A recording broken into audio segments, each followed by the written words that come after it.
आज हमारे शंकर लैंड में लेंटर डालने का काम हो रहा है। ठीक है, काफ़ी टाइम से यहाँ पे शटरिंग का और इलेक्ट्रिकल का पार्ट का काम किया गया था। ठीक है, आज ये पूरा फिनिश हो जाएगा। आप आगे आइए।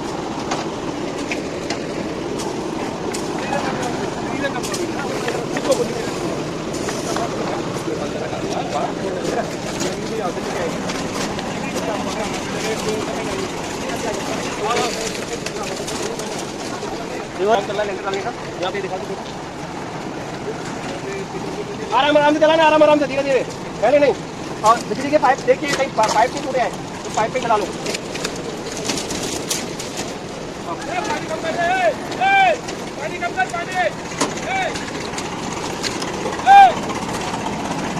पानी कम कर, पानी।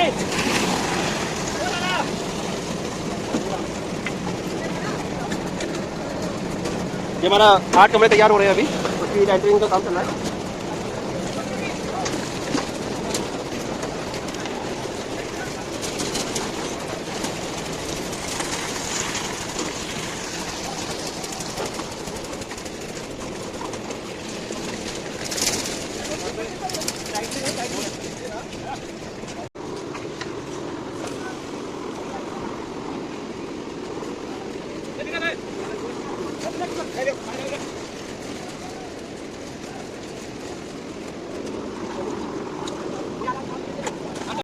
फोटो खींचना है।